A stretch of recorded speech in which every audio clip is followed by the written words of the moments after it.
পৃথিবীর সর্বশ্রেষ্ঠ মানুষ আল্লাহ রসুল সাল্লাল্লাহু আলাইহি সাল্লাম যদি তার স্ত্রীর সাথে পরামর্শ করতে পারেন, তাহলে আপনার পরামর্শ করলে কি সমস্যা? কি আপনি কি রাসূলের চাইতে বড় হয়ে গেছেন নাকি?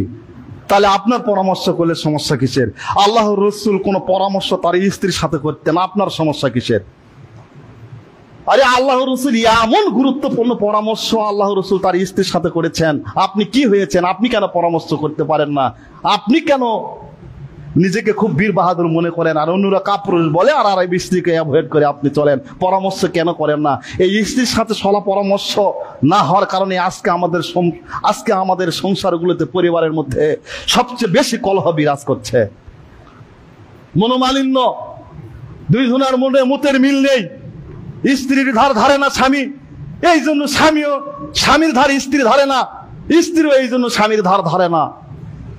হুদায়বিয়ার সন্ধি 6 হিজরিতে আল্লাহ রসুল সাল্লাল্লাহু আলাইহি সাল্লাম 1400 জন সাহাবীদেরকে নিয়ে যখন মক্কায় আসলেন উমরা পালন করার জন্য, হুদায়বিয়া নামক স্থানে যখন এসেছিলেন, তখন মুশরিকদের দ্বারা বাধা প্রাপ্ত হয়েছিলেন। আপনারা সবাই জানেন যে তারা উমরা পালন করতে দিবে না, এবছর উমরা পালন না করে চলে যাবে। হুদায়বিয়ার সন্ধি হলো সুলুলে হুদায়বিয়ার সন্ধি হলো। আপনাদের অনেকের জানা রয়েছে যে হুদায়বিয়ার সন্ধি কয়টি ছিল, কি ছিল, আপনাদের জানা কারো কম নেই। যাই হুদায়বিয়ার সন্ধি নিয়ে আমি আলোচনা করছি না, আমি যেই মূল কথাটা বলতে চাচ্ছিলাম যে হুদায়বিয়ার সন্ধি যখন বাধাপ্রাপ্ত হলো, মুশরিকদের মধ্যে আর মুহাম্মদ সাল্লাল্লাহু আলাইহি সাল্লামের মধ্যে যখন সন্ধি হলো যে এবছর তারা উমরা পালন করবে না, ফিরে যাবে, মুহাম্মদ সাল্লাল্লাহু আলাইহি সাল্লাম সাথে যে উট এনেছিলেন, কুরবানির জন্য পশু এনেছিলেন, আল্লাহ রসুল সাহাবীদেরকে বললেন, সাহাবীরা, কুরবানির জন্য যে পশু এনেছিলাম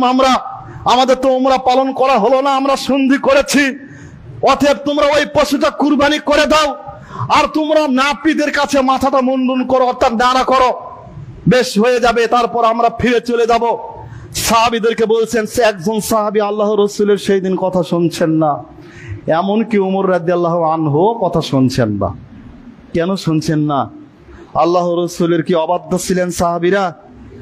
কথা বলেন, অবাধ্য ছিল? আল্লাহ রসুলের কখনো কোশ্চেন কালে অবাধ্য ছিল না। আল্লাহ রসুল এমন আদেশ করেছেন, ওই আদেশটা সাহাবীরা পালন করেনি, এটা কোনোদিনও হয়নি। আল্লাহ রসুল আদেশ করেছেন, কথা বলেছেন, পালন করার কথা বলেছেন, ওই কথাটা পালন করেননি সাহাবীরা, এইরকম কোনোদিনই কখনো ঘটেনি। কিন্তু আল্লাহ রসুল আজকে ওই হুদায়বিয়ার দিন 6 হিজরিতে বলছেন, সাহাবীরা তোমরা তাহলে কুরবানি করো, যার যা কুরবানি নিয়ে এসেছো তোমরা কুরবানি করো আর মাথা মুন্ডন করো। সাহাবীরা কথা শুনছেন না।